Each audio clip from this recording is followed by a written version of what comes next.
Genesis 41, and it came to pass at the end of 2 full years that Pharaoh dreamed, and behold, he stood by the river, and behold, there came up out of the river 7 well-favoured kine and fat-fleshed, and they fed in a meadow, and behold, 7 other kine came up after them out of the river, ill-favoured and lean-fleshed, and stood by the other kine upon the brink of the river, and the ill-favoured and lean-fleshed kine did eat up the 7 well-favoured and fat kine.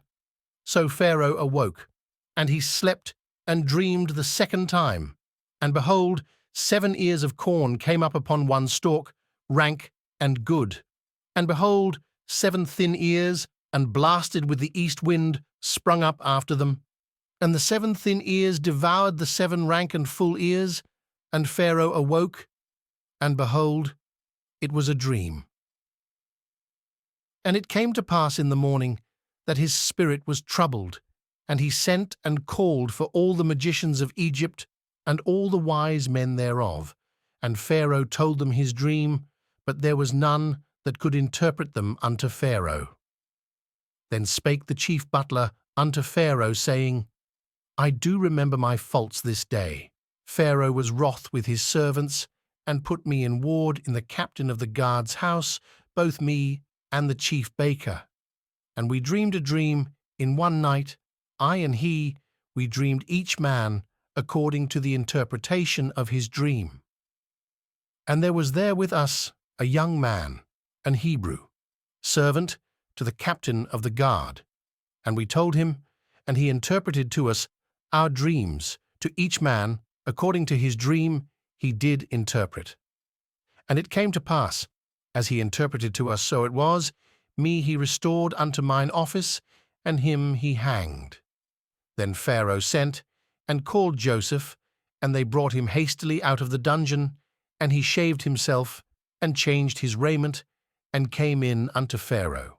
And Pharaoh said unto Joseph, I have dreamed a dream, and there is none that can interpret it, and I have heard say of thee, that thou canst understand a dream to interpret it.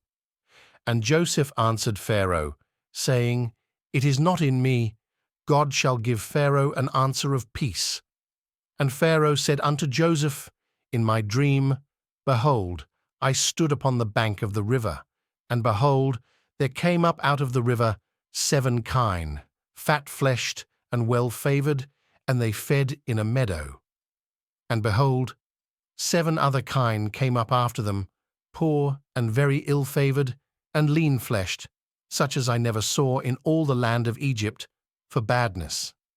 And the lean and the ill-favoured kine did eat up the first 7 fat kine. And when they had eaten them up, it could not be known that they had eaten them, but they were still ill-favoured, as at the beginning.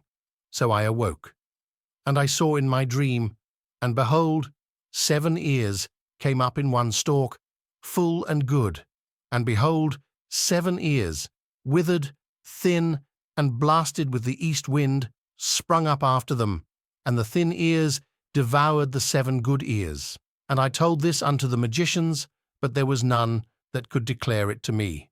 And Joseph said unto Pharaoh, The dream of Pharaoh is one, God hath showed Pharaoh what he is about to do. The 7 good kine are 7 years, and the 7 good ears are 7 years.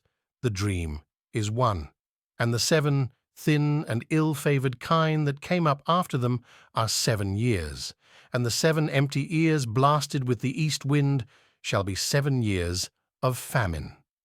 This is the thing which I have spoken unto Pharaoh. What God is about to do he showeth unto Pharaoh. Behold, there come 7 years of great plenty throughout all the land of Egypt, and there shall arise after them 7 years of famine, and all the plenty shall be forgotten in the land of Egypt, and the famine shall consume the land.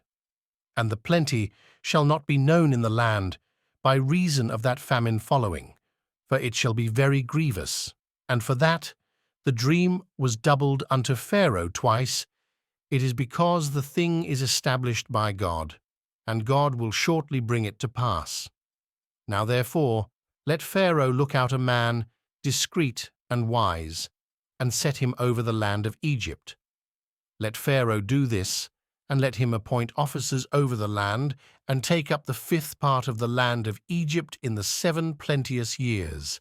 And let them gather all the food of those good years that come, and lay up corn under the hand of Pharaoh, and let them keep food in the cities, and that food shall be for store to the land against the 7 years of famine, which shall be in the land of Egypt, that the land perish not through the famine. And the thing was good in the eyes of Pharaoh, and in the eyes of all his servants. And Pharaoh said unto his servants, Can we find such a one as this is, a man in whom the Spirit of God is? And Pharaoh said unto Joseph, Forasmuch as God hath showed thee all this, there is none so discreet and wise as thou art. Thou shalt be over my house, and according unto thy word shall all my people be ruled. Only in the throne will I be greater than thou. And Pharaoh said unto Joseph, See, I have set thee over all the land of Egypt. And Pharaoh took off his ring from his hand, and put it upon Joseph's hand, and arrayed him in vestures of fine linen, and put a gold chain about his neck. And he made him to ride in the second chariot which he had, and they cried before him, Bow the knee.